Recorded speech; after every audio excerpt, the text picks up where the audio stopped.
نے یہ پوچھا ہے کہ آغا صاحب ایک مرتبہ سفر کرتے ہوئے ہماری گاڑی تھی، ہماری بس تھی، وہ لینڈ سلائڈنگ کا شکار ہوئی تھی اور کچھ پتھر جو ہیں وہ بس سے ٹکرائے تھے، اور جس کے نتیجے میں ہم سب بہت زیادہ ڈر گئے تھے اور سہم گئے تھے۔ اس وقت میں نے ایک دعا مانگی تھی کہ پروردگار اگر جان بچ گئی تو میں تیری راہ میں اتنا مال خرچ کروں گا۔ پوچھنا یہ ہے کہ جو میں نے اس وقت دعا مانگی تھی یا اس وقت خوف کے عالم میں جو میں نے یہ جملے جو میرے منہ سے نکلے تھے، کیونکہ ابھی تک مالی آسودگی کی وجہ سے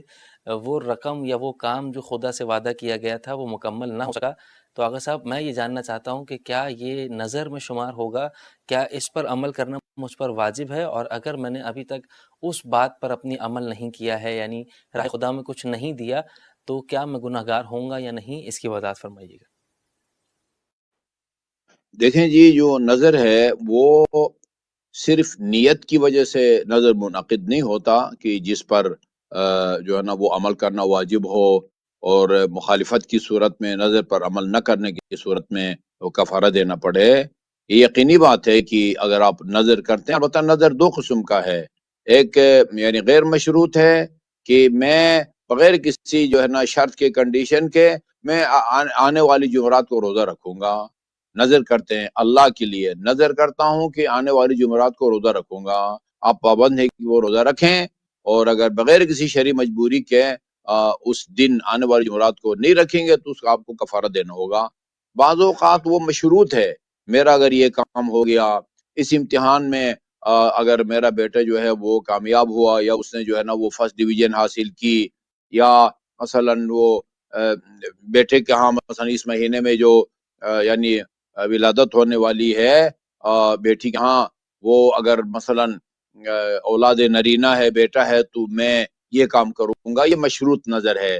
صرف نیت کر لینے سے وہ نظر منعقد نہیں ہوتا، نہ اس پر عمل واجب ہے۔ زبان سے اگر کہا ہے کہ اللہ کے لیے نظر کرتا ہوں کہ اگر ہماری جان بچ گئی تو یہ کام کروں گا، یا اتنے پیسے غریبوں کو دوں گا، پھر وہ نظر منعقد ہے اور اس پر عمل کرنا جائز ہے۔ لیکن صرف نیت کی ہے تو نیت کی وجہ سے جو ہے نا وہ نظر منعقد نہیں ہوتا، نہ اس پر عمل واجب ہے، نہ مخالفت کی صورت میں کفارہ واجب ہے۔ جی آغا صاحب، بہت بہت شکریہ۔ اس کے بعد ایک سوال یہ ہے کہ بعد السلام انہوں نے پوچھا ہے کہ آغا صاحب میں اپنی والدہ مرحومہ کی قضا نمازیں پڑھوانا چاہتا ہوں۔ نہیں، مرحومہ نہیں لکھا ہوا ہے، انہوں نے جو سوال کیا ہے بس یہ پوچھا ہے کہ میں اپنی والدہ کی قضا نمازیں پڑھوانا چاہتا ہوں۔ انہوں نے یہ نہیں لکھا کہ وہ مرحومہ ہیں یا حیات ہیں، پروردگار جو بھی ہے بہرحال ان کے لیے آسانی فرمائے۔ تو انہوں نے یہ کہا ہے کہ آغا صاحب میں قضا نمازیں اپنی والدہ کی پڑھوانا چاہتا ہوں، اس میں آپ میری رہنمائی فرمائیے۔ دیکھیں جی، ایک تو یہ مسئلہ کئی دفعہ بیان کیا جا چکا ہے کہ عبادات میں، واجبات میں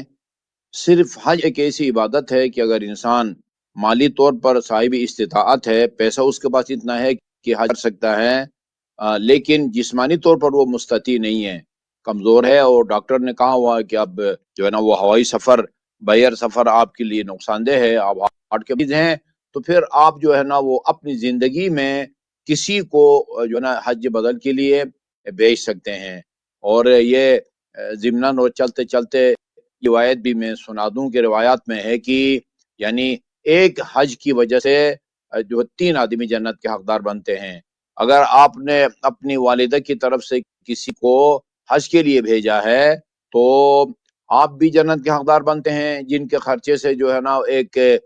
ذمہ دار آدمی عالم دین حج کر رہا ہے، وہ عالم دین بھی جنت کا حقدار ہے جو آپ کی والدہ کی طرف سے حج کر رہا ہے، اور آپ کی والدہ بھی جنت کے حقدار بنتی ہے کہ جن کی طرف سے آج آپ حج کر رہے ہیں۔ تو صرف حج ہے کہ انسان اپنی زندگی میں خود نہ کر سکے تو کسی اور کو نائب بنا کے جو ہے نا وہ بھیج سکتا ہے۔ لیکن نماز، روزہ جو ہے وہ اگر انسان خود نہیں رکھ سکتا کسی عارضی بیماری کی وجہ سے، اور اگلے رمضان تک بندہ ٹھیک ہو جائے اور روزہ رکھنے کے قابل ہو تو پھر تو وہ روزہ رکھے گا، قضا بجا لائے گا، اور اگر اگلے رمضان تک وہ صحت مند نہ ہو تو پھر جو ہے وہ مد دیتا ہے، یعنی پورے مہینے کا 22.5 کلو آٹا جو ہے وہ فقیر کو، غریب کو دیتا ہے۔ لیکن جو نماز ہے، نماز آدمی یا خود پڑھتا ہے یا پھر بالکل واجب نہیں ہوتی. عقل جو ہے نا بالکل عقل نے کام کرنا چھوڑ دیا ہے. جو بے عقل ہے اس پر کوئی فرض ہے نہ کوئی حرام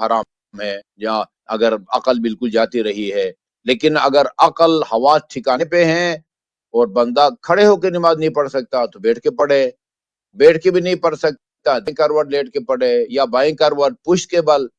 جس حالت میں بھی آپ ہیں اسی حالت میں آپ نماز پڑھیں، اور جو ہے نا وہ آپ کی نماز کو اللہ تعالیٰ قبول فرمائے گا. تو زندگی میں تو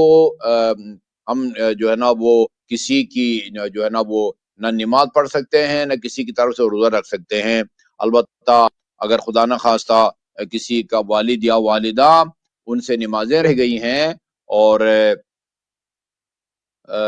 وہ پڑھوانا چاہتے ہیں اور وہ اس دنیا میں نہیں رہے،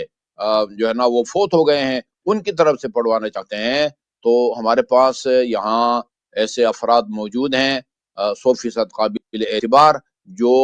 باجماعت جو ہے نا وہ مرحومین کی نمازوں کو پڑھتے ہیں. مثلا ایک مدرسے کا استاد جو ہے وہ اس نے 30 طلبہ کی ٹیم بنائی ہوئی ہے اور یہ باجماعت پڑھتے ہیں. باجماعت پڑھنے کا نتیجہ یہ ہوتا ہے کہ یعنی 2-3 دن میں 1 سال کی نمازیں جو ہے نا وہ پڑھی جاتی ہیں، اور پھر مرحوم کو جو نا وہ باجماعت نماز کا جو ثواب ملتا ہے. ہم ابھی یہ عادی ٹی وی سے ہم آہنگی کر کے ہم ان علماء کرام کے نمبر آپ کو دیں گے جن سے آپ رابطہ کریں گے. آپ ان سے پوچھیں گے کہ وہ 1 سال کی نمازوں کا کیا ہدیہ لیتے ہیں، اور اگر وہ کوئی فیصلہ ہوتا ہے آمانگی ہوتی ہے تو ان سے آپ ان کا اکاؤنٹ نمبر لیں اور مرحوم یا مرحومہ جو بھی ہے ان کا نام ان کو بتائیں گے، وہ ان کی طرف سے قضا نماز بجا لائیں گے باجماعت. ایک تو بہت جلدی پڑھی جائیں گی اور دوسرا مرحوم یا مرحومہ کو باجماعت نماز کا ثواب ملے گا. اور اگر نماز نہ پڑھنے کی وجہ سے وہ ابھی اس عالم برزخ میں عذاب میں ہیں تو فوراً جو ہے نا جیسے ہی نمازیں پڑھی جائیں گی ان کا عذاب ٹل جائے گا.